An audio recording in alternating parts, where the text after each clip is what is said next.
It's not a payphone, it's a portable phone. Look at this, the sneaker phone from Sports Illustrated. This is it.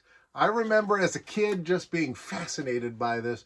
Oh my goodness, with a subscription to Sports Illustrated, I get a phone that's actually a sneaker.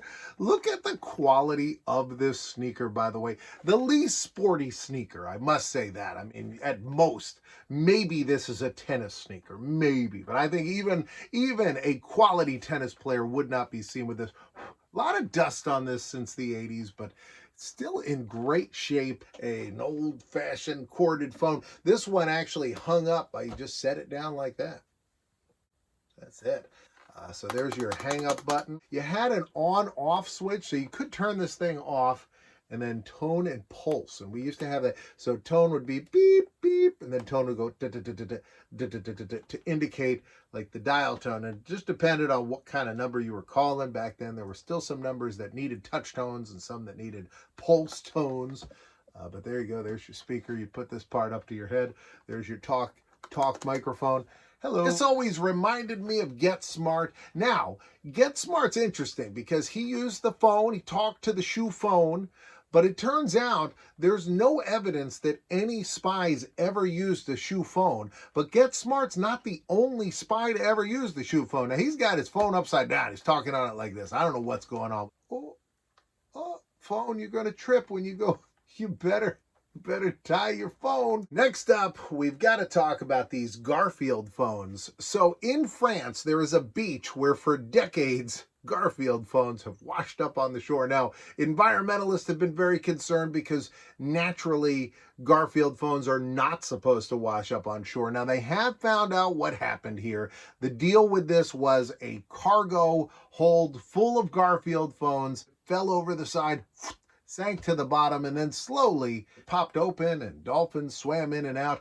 Little pieces of phone started washing with the current. Here's a picture of the Garfield phone when it was new alongside a Mickey Mouse phone. I always think of the Mickey Mouse phone with him holding the phone. That's kind of a classic. And then the one over there, the Lego phone. So this would be a kind of a cool phone because it had Lego pieces that you could stick to it. And while you were on the phone, while you're having your conversation, you could kind of fiddle around with that, which was a lot of fun. Cool spot.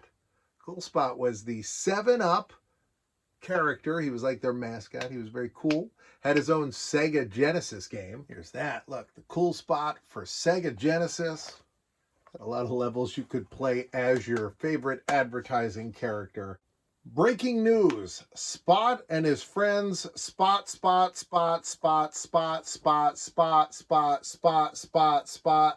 and Spot are in trouble.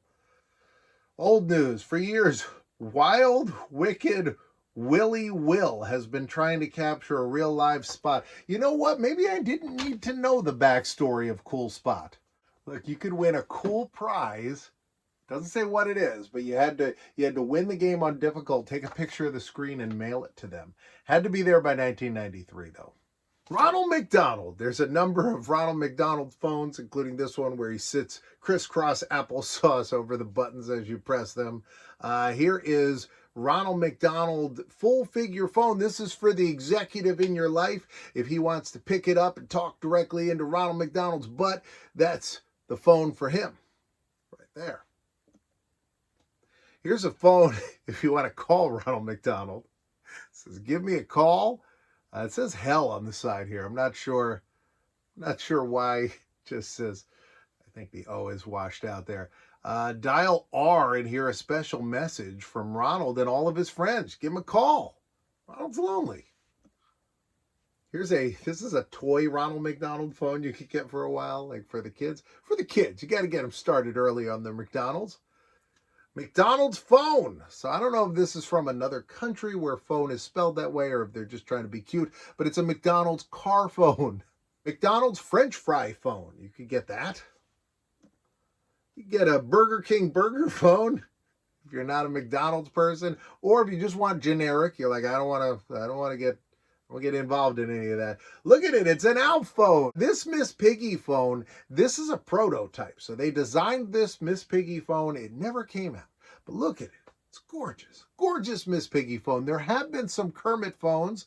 There's this one where it looks like he's been severed and then stuck together and holding an old-timey phone. I mean, this looks painful for Kermit. I have this Kermit phone. I got this as a gift from Greg Hartley. Greg took most of the photos that appear in the Sesame Place book. He was a longtime employee, good friend of mine, and he had this phone, which actually used to be in the president's office at Sesame Place. So for years, if you called the president of Sesame Place, hello, they'd pick the phone up off Kermit's foot. They look at Kermit in his little chair with his feet up. I love this.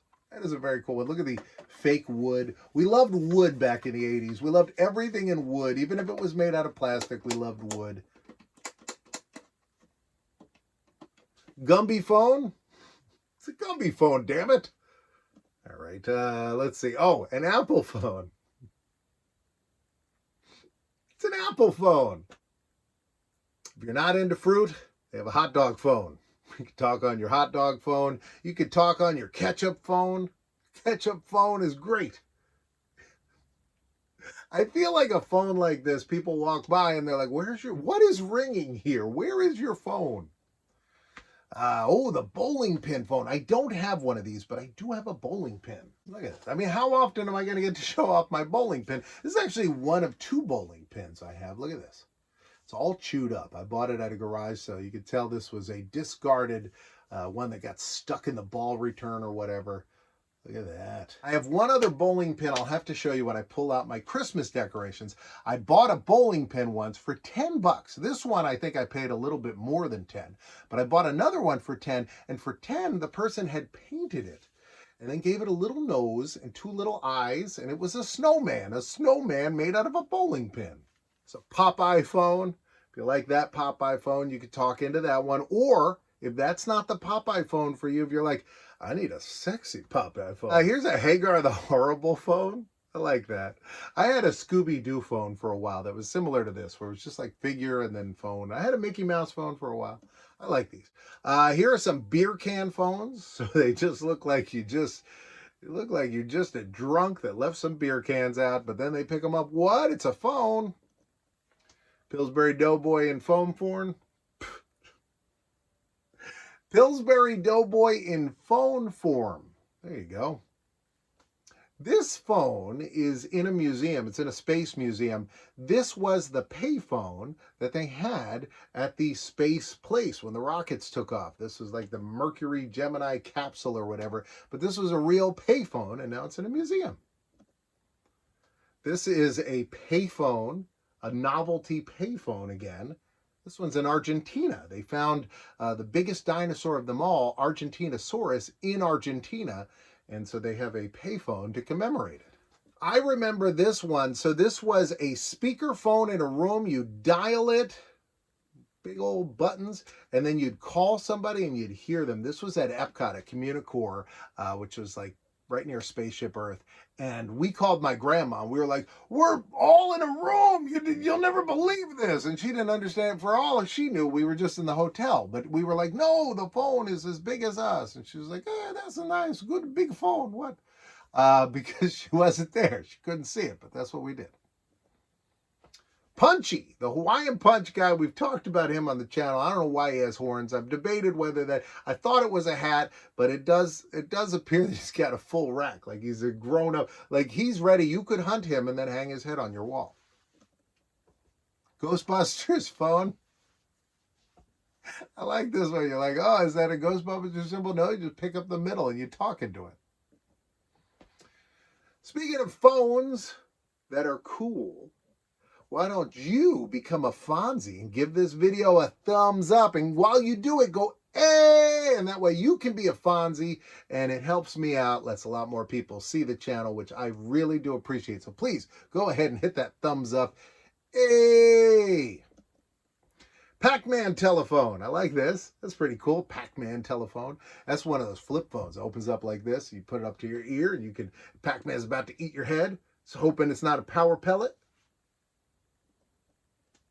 Here is a phone driving down the street. And this is appropriate because tomorrow we are going to be looking at some weird novelty cars. So we've gone from novelty phones to novelty cars, but this is a currently driving down the street phone. This guy has modified his car to be a phone, and he drives it around like California or whatever. And I mean, if you're in California and you see it, you know, I think it's against the law in California to use your phone while you're driving. I think it is. I hope he's got it on speaker. Well, right now a box is going to pop up here and one over here. You can choose either one because I'm in both.